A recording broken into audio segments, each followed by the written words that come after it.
میرے پیارے آقا صلی اللہ تعالی علیہ وسلم کے پیارے دیوانوں، یاد رکھو اور اچھی طریقے سے یاد رکھو، سلطان الہند غریب نواز علیہ رحمت و رضوان کی یاد میں یہ جو بزم آپ نے سجائی ہے، اگر اس بزم سے خواجہ صاحب کے معمولات اور آپ کی تعلیمات پر عمل کرنے کا جذبہ پیدا نہیں ہوا اور آپ نے اس پر عمل کرنے کی کوشش نہیں کی، تو پھر مجھے آپ یہ بتائیے کہ ان کی محفل سجانے کا مقصد کیا ہے؟ کیوں محفل سجائی جا رہی ہے؟ کیوں اتنے اخراجات کر کے آپ کو بلایا گیا؟ خدا کی قسم بڑے خوش نصیب ہیں آپ لوگ، اتنے قریب ہیں کہ آپ کی صبح آنکھ کھلی اور من چاہا خواجہ کی چوکھٹ پہ چلے جائیں، آپ 2 گھنٹے میں خواجہ صاحب کی بارگاہ میں پہنچ جاتے ہیں۔ اللہ اکبر! آپ نہیں جانتے کہ ان اللہ والوں کی بارگاہ میں کیا ملتا ہے۔ بس ایک آخری بات عرض کر کے میں اپنی گفتگو کو ختم کرتا ہوں۔ اللہ اکبر! لوگ کہتے ہیں کہ جب قرآن مقدس میں اللہ نے فرما دیا ادعونی استجب لکم، مجھ سے مانگو میں تمہاری پکار کو قبول کروں گا، جواب دوں گا، اور اسی طریقے سے کون ہے جو بے قراروں کی فریاد سنتا ہے؟ بالکل اپنی جگہ پر صحیح ہے، اللہ بے قراروں کی فریاد بھی سنتا ہے، اللہ عز و جل دعاؤں کو قبول کرنے والا بھی ہے۔ حضرت پیر مہر علی شاہ رحمت اللہ تعالی علیہ نے بڑی پیاری بات فرمائی ہے، ارشاد فرماتے ہیں، میں تقریر کر رہا تھا، شامیانہ لگا ہوا تھا، دوپہر کی چلچلاتی بھی دھوپ تھی، میرے سر کے اوپر پنکھا چل رہا تھا اور پنڈال کے باہر، شامیانے کے باہر ایک نوجوان کھڑا ہوا تھا اور میں تقریر کر رہا تھا، اور دوران تقریر میں اس آیے کریمہ پر پہنچا ادعونی استجب لکم، اور اس کے بعد میں گفتگو کرتے کرتے میں نے کہا اللہ کے ولیوں کے یہاں جایا کرو، اللہ کے ولیوں کی بارگاہ میں جایا کرو۔ وہیں سے نوجوان نے کہا حضور میرا ایک سوال ہے۔ میں نے کہا بتاؤ بیٹے۔ اس نے کہا حضور میرا سوال یہ ہے، جب اللہ ہماری دعاؤں کو قبول کرتا ہے تو اللہ کے ولی کی بارگاہ میں جانے کی ضرورت کیا ہے؟ حضرت پیر مہر علی شاہ رحمت اللہ تعالی علیہ فرماتے ہیں بیٹے ادھر آ جاؤ، قریب آ جاؤ۔ اسے بلایا اور بلا کر اپنے پاس بٹھا دیا، وہ قریب میں بیٹھا، آپ نے اپنی تقریر جاری رکھی، اسے کچھ کہا نہیں، وہ بھی آ کر کے بیٹھ گیا۔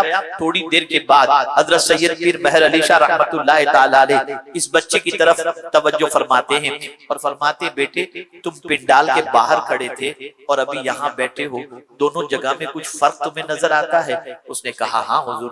کہا کیا فرق نظر آتا ہے؟ کہا حضور فرق یہ نظر آتا ہے وہاں تھا تو گرمی لگ رہی تھی، یہاں آیا ہوں تو تھوڑی ٹھنڈک لگ رہی۔ کہا یہاں آنے کے بعد ٹھنڈک کیوں لگ رہی ہے؟ کہا حضور یہ آپ کے اوپر جو پنکھا چل رہا ہے نا اس کی وجہ سے۔ اب جواب سنیے آگے، پیر صاحب فرماتے ہیں اے بچے یہ بتا یہ پنکھا میرے لیے لگا ہے یا تیرے لیے لگا ہے؟ اس نے کہا حضور پنکھا تو آپ کے لیے لگا ہے، پھر تجھے ٹھنڈک کیسے پہنچ رہی ہے؟ حضور جو میں آپ کے قریب آ کر کے بیٹھ گیا۔ کہا یہی تو بتانا مقصود ہے، اللہ والوں کے یہاں رحمتوں کا نزول ہوتا ہے، ان کی چوکھٹ پہ چلے جاؤ کچھ رحمت کے چھینٹے تم پر بھی پڑ جایا کریں گے۔ اے رسول کرامی وقار صلی اللہ علیہ وسلم کے دیوانوں، نکالو ایرے گیرے کی محبت، نکالو ہیرو ہیروئن کی محبت، ان اللہ والوں کی محبت کو دل میں جگا دو جہاں ہما وقت رحمتوں کا نزول ہوتا ہے۔ امام عشق و محبت کہتے ہیں ہندوستان کی سرزمین پر جس جگہ پر دعائیں قبول ہوتی ہیں ان میں سے ایک آسانہ خواجہ صاحب کا بھی ہے کہ وہاں پہنچ کر دعا کرو، اللہ ان کے صدقے میں دعاؤں کو قبول فرما لیتا ہے۔ میرے پیارے آقا صلی اللہ علیہ وسلم کے پیارے دیوانوں، آج اسی مشن کی طرف میں آپ کو دعوت دینا چاہتا ہوں جو مشن لے کر ہندوستان کی سرزمین پر خواجہ صاحب تشریف لائے۔ خواجہ صاحب بندے کو خدا سے قریب کرنے تشریف لائے، بندوں کے دلوں میں نیکیوں کی محبت پیدا کرنے تشریف لائے، بندوں کے دلوں میں محبت رسول پیدا کرنے تشریف لائے، بندوں کے دل میں قرآن کی محبت پیدا کرنے تشریف لائے، بندوں کو گناہوں سے روکنے کے لیے تشریف لائے۔ سنی دعوت اسلامی خواجہ کے فیضان کرم سے اسی کام کو انجام دے رہی ہے۔ ماحول سے وابستہ ہو جائیں، تحریک کا کام اپنے علاقے میں شروع کریں اور کوشش کریں کہ بگڑا ہوا سیدھے راستے کا مسافر بن جائے اور گناہوں میں ڈوبی ہوئی زندگی نیکیوں کی طرف آ جائے۔ بس ایک جملہ عرض کرتا ہوں اس کے بعد گفتگو ختم۔ گناہ، اللہ اکبر، میں نچوڑ عرض کر رہا ہوں آپ کو، گناہ کرتے وقت اچھا لگتا ہے نا، بڑا مزہ آتا ہے گناہ کرتے وقت انسان جب گناہ کرتا ہے، لیکن نقصان گناہ کرنے والے کو کیا ہوتا ہے میں آپ کو بتاؤں؟ گناہ کرنے والا جب گناہ کرتا ہے تو سب سے پہلے خود کی نظر سے گر جاتا ہے، سب سے پہلے خود کی نظر سے گرتا ہے اور اس کے ساتھ پھر وہ خدا کی نظر سے گر جاتا ہے۔ وہ ہزار اپنے آپ کو نیک سمجھ کر کے چلتا ہو، لیکن تنہائی میں کیے ہوئے گناہ کی وجہ سے اندر سے وہ کڑ رہا ہوتا ہے کہ میں دنیا کے ساتھ کیا کر رہا ہوں، یہ میری کیا پوزیشن ہے، اس کے اندر سے کڑن اس کی محسوس ہوتی ہے۔ گناہ کرنے والا خود کی نظر سے گر جاتا ہے، بیوی کے ساتھ بے وفائی کی نظر سے گر گیا، آوارگی کی نظر سے گر گیا، گندی پکچریں دیکھی نظر سے گر گیا۔ اور مجھے ایک حدیث یاد آ رہی ہے حضرت عقبہ ابن عامر رضی اللہ تعالیٰ عنہ کی، جو میں سمجھتا ہوں کہ اس وقت سنا دینا بہت ضروری ہے۔ ہمارے بہت سارے لوگ نمازی بھی ہیں لیکن شیطان کی شرارتوں کے شکار بھی ہو جاتے ہیں۔ بہت سارے ایسے ہیں جو صف اول کے پابند بھی، اللہ ماشاءاللہ سب کی بات ایسی نہیں جو صف اول کے پابند ہیں، سب برے نہیں ہوتے، لیکن شیطان سب کے ساتھ لگا ہوتا ہے۔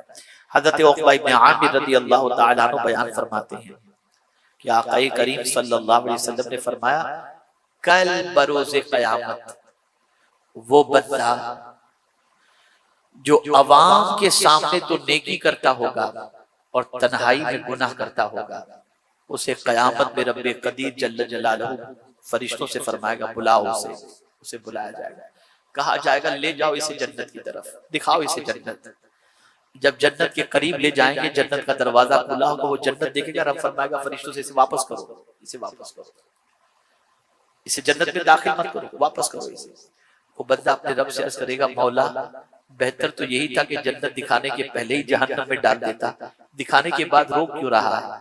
کہا بندے تو دنیا کے سامنے میری محبت کا ڈھونگ رچ رہا تھا اور تنہائی میں مجھ سے دشمنی کر رہا تھا، میرے فرمان کے خلاف عمل کر رہا تھا، فرشتوں لے جاؤ اسے ٹھکیل دو جہنم کے اندر۔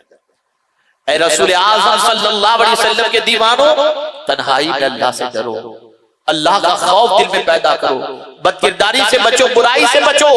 یہ آج کے دور کی بہت بڑی ضرورت ہے، برائی سے بچنا۔